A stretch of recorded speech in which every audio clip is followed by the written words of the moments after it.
Morning all of you.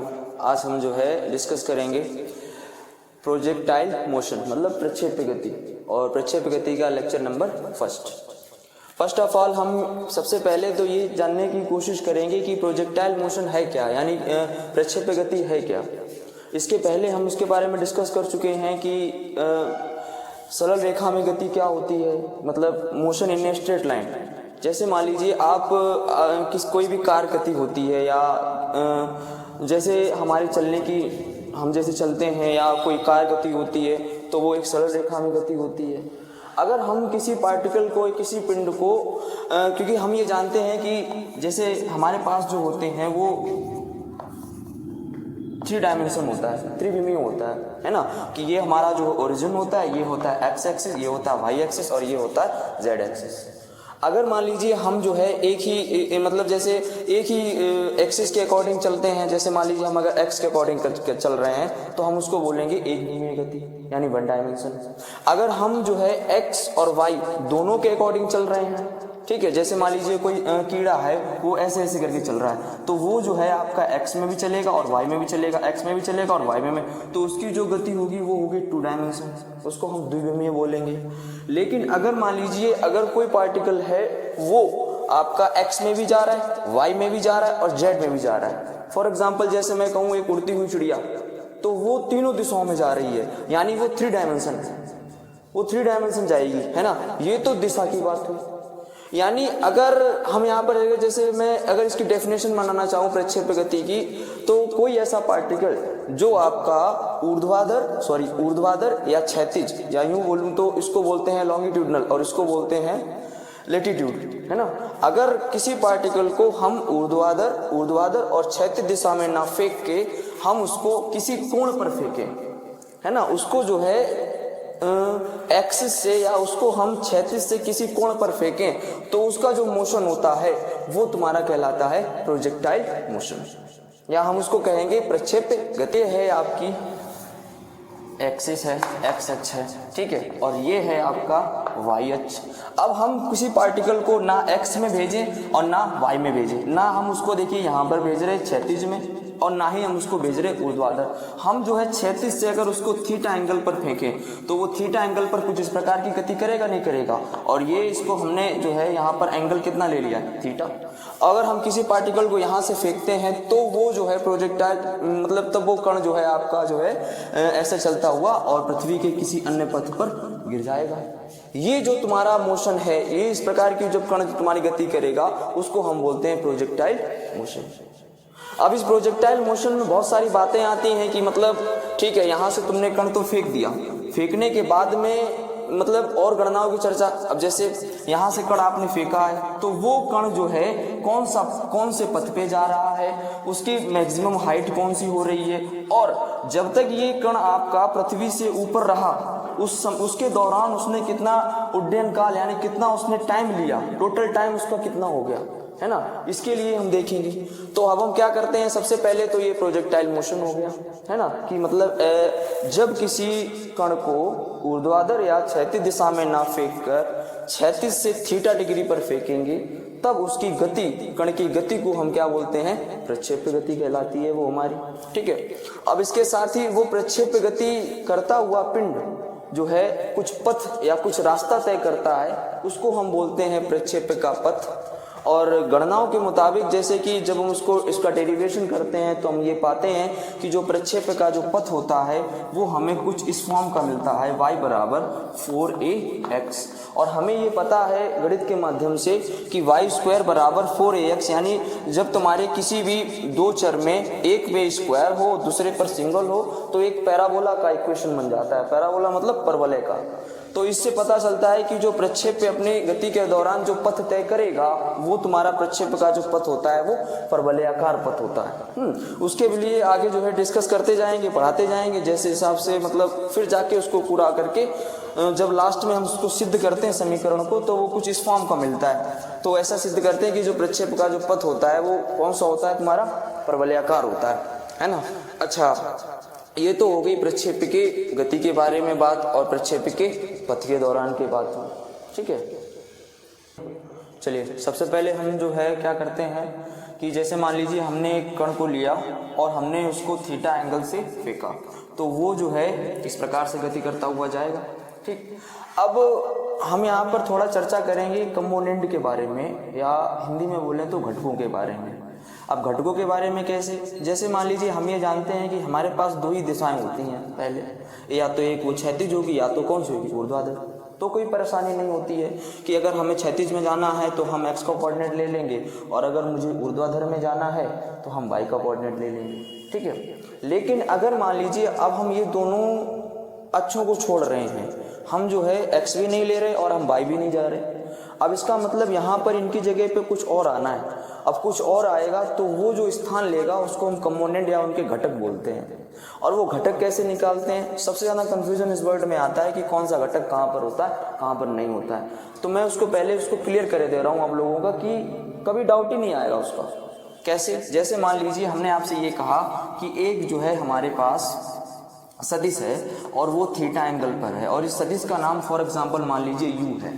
ठीक है, अब जब अगर ये u है तो हम जो है इसको, अगर ये देखिए ये वाला जो है ये ना तो ऊर्ध्वाधर है और ना ही क्षैतिज है, जबकि क्षैतिज से कितना कोण बना रहा है, थीटा। इसका मतलब ये दो घटक ले रहे होंगे और दोनों घटक जो होंगे ना वो इसके परपेंडिकुलर होंगे और 90 डिग्री के एंगल में होंगे दोनों, है ना। तो यानी एक घटक तो ये होगा और एक घटक इसका जस्ट परपेंडिकुलर लंबवत जो होगा 90 डिग्री पे होगा, है ना।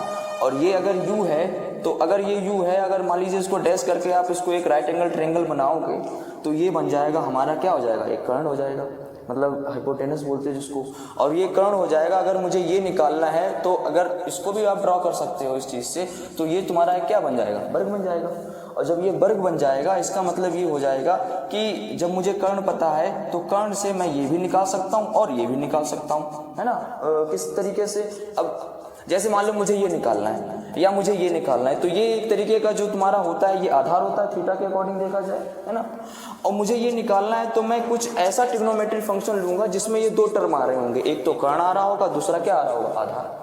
तो वो तुम्हारा किस में आएगा, कॉस में आएगा, क्योंकि मुझे पता है कि कॉस थीटा बराबर जो होता है मेरे पास क्या होता है, आधार बटे कर्ण होता है। तो आधार बटे कर्ण होता है, अगर मैं यहाँ से आधार निकालूंगा तो कर्ण का इधर क्या हो जाता है, गुणा। मुझे ये निकालना होता है तो मैं कर्ण को साथ में लेके और जो मान है वो लेके कॉस के साथ में लगा दूं, मतलब ये हो जाएगा मेरे पास कॉस थीटा, और सामने वाला कौन सा हो जाएगा, यू साइन थीटा। ठीक है, इस तरीके से। अब पता कैसे चलेगा कि कौन सा कॉस लेना कौन सा साइन लेना, जिसके अकॉर्डिंग आपका थीटा होगा वो कॉस लेना है आपको, और उसके जस्ट परपेंडिकुलर वाला आपको क्या लेना है, साइन वाला लेना है। ठीक है, तो यहाँ पर जब हमने उस कण को फेंका था तो वो कितने वेग से गया था, प्रारंभिक वेग हमने उसका u ले लिया, और जब मैंने उसको u वेग ले लिया तो उसके वेग की दो दिशाएं होंगी, एक होगी ux और दूसरी होगी uy, क्योंकि अगर वो जा रहा है तो उसके पास दो चीजें उसको ले जाने में सहायता कर रही हैं, एक तो उसको क्षैतिज दिशा ले जा रही, फिर उसको ऊर्ध्वाधर ले जा रही, फिर क्षैतिज फिर ऊर्ध्वाधर, क्षैतिज फिर ऊर्ध्वाधर, ऐसे करके वो जा रहा है। यानी उसके पास दो वेग हैं, एक तो उसके पास क्षैतिज वेग है और एक उसके पास है ऊर्ध्वाधर वेग। क्षैतिज वाले वेग में क्या है, कोई भी आपका एक्सेलरेशन नहीं है, कोई भी त्वरण नहीं है। क्यों त्वरण नहीं है, क्योंकि वो पृथ्वी से गति कर रहा है। अब जब वो पृथ्वी से गति कर रहा है यानी उसके पास कोई भी रेखीय त्वरण नहीं है। जब उसके पास कोई रेखीय त्वरण नहीं है यानी वहां पर क्षैतिज दिशा में देखेंगे, इसके मतलब इसके वेग को हम दो भागों में डिवाइड कर लेंगे, एक हो जाएगा क्षैतिज दिशा में और एक हो जाएगा ऊर्ध्वाधर दिशा में। तो अगर हम देखेंगे क्षैतिज दिशा में, तो हम देखेंगे क्षैतिज दिशा में,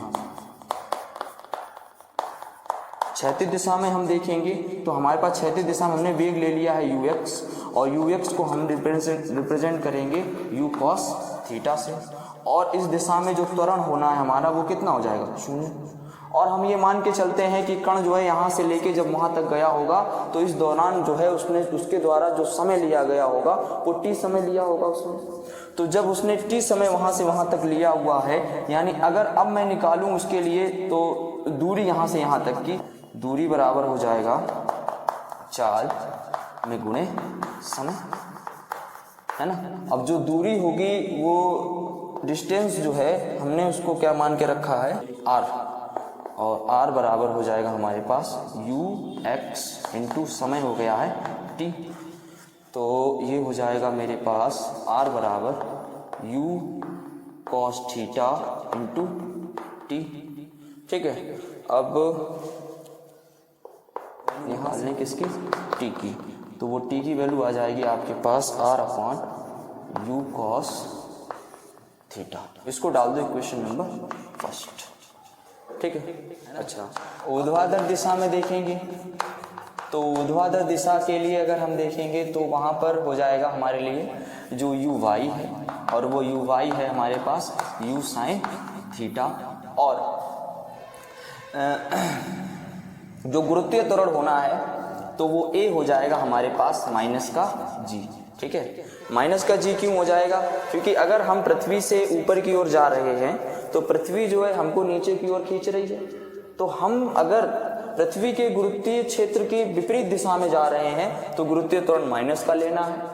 और अगर, क्योंकि पृथ्वी सबको अपनी तरफ आकर्षित कर रही है ना, जैसे ये कण है वो नीचे जा रहा है तो उसने नीचे खींचा तो सही है, प्लस का होगा। लेकिन अगर पृथ्वी नीचे खींच रही है और आपकी गति अगर ऊपर की ओर है तो ये जो जी है ना वो कैसा हो जाएगा, माइनस का, और हम जो है नीचे से कहाँ जा रहे हैं, ऊपर तक जा रहे हैं, ठीक है।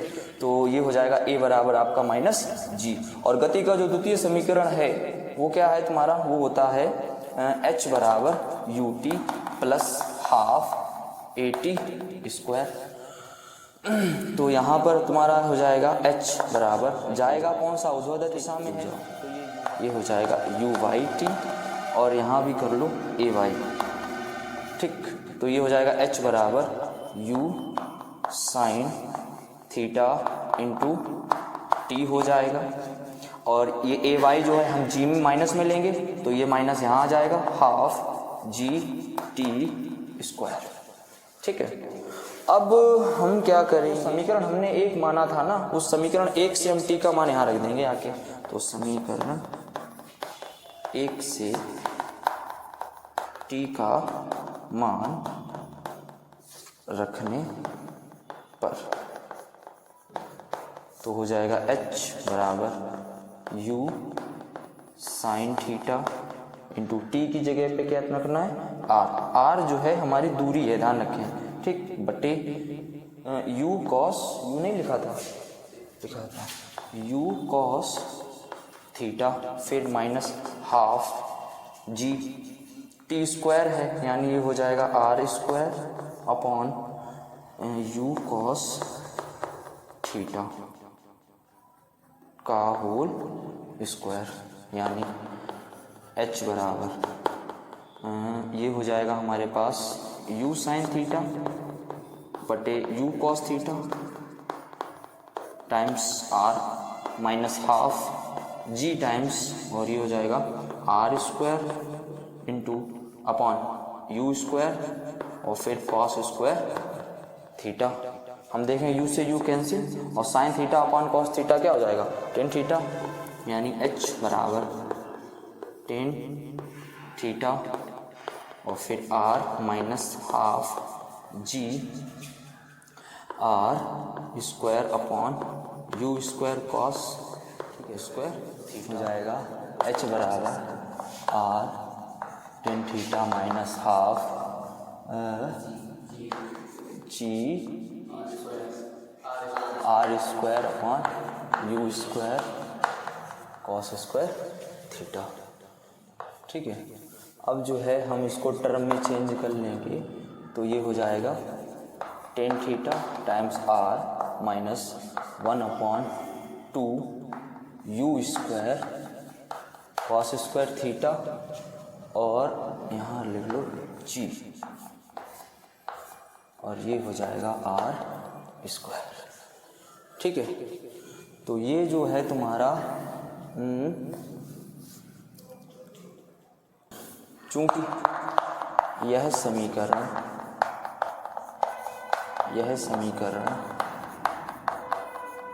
परवलय के समीकरण y बराबर सी एक्स माइनस, इसको कुछ और मान लो, क्या मानोगे,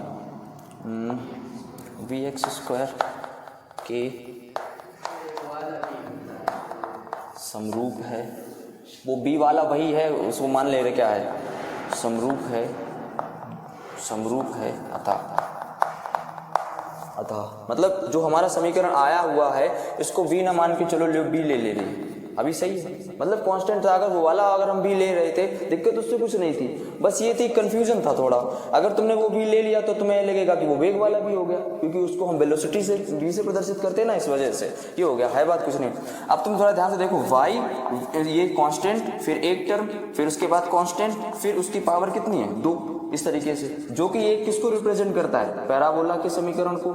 यानी हमारे पास जो हमने ये वाली जो इक्वेशन आई है तुम्हारी, ये किस टाइप की है, ये एक पैराबोला के समीकरण को दर्शाती है।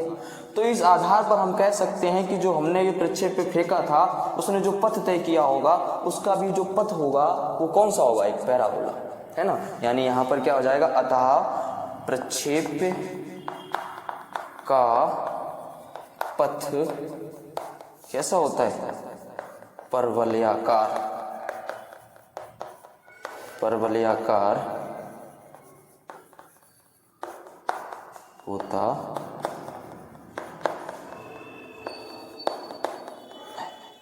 ठीक है। Thanks for watching my video. और अभी हमने आपको केवल ये बताया है कि प्रक्षेप क्या होता है, प्रक्षेप गति क्या होती है, और ये उसका है प्रक्षेप के पथ का समीकरण, ठीक है। इसके बाद अगले लेक्चर में हम चर्चा करेंगे कि जो हमारा ये प्रक्षेप जाता है ना, वो मैक्सिमम कितनी हाइट उसकी होती है, उसके बाद वो अपने प्रक्षेप काल के दौरान कितना समय लेता है, मतलब कितने समय वो पृथ्वी से ऊपर की तरफ रहता है, समय के बारे में चर्चा करेंगे। और इसके बारे में किस प्रकार से उसको मतलब कितनी रेंज तय करेगा, 3 टर्म यहाँ पर हम चर्चा करेंगे। एक तो तय करेंगे कि कितना समय लेगा, उसके बाद सेकंड नंबर कितनी अधिकतम ऊंचाई होगी, थर्ड नंबर होगा कितनी उसकी रेंज होगी। वहीं पर भी ये भी चर्चा करेंगे कि किसी खिलाड़ी के द्वारा गेंद को अधिकतम मैक्सिमम कितनी दूरी तक फेंका जा सकता है, उसके लिए जो एंगल लिया जाता है वो यहाँ 45 डिग्री क्यों यूज होता है, इसके बारे में भी आगे हम चर्चा करेंगे, ठीक है।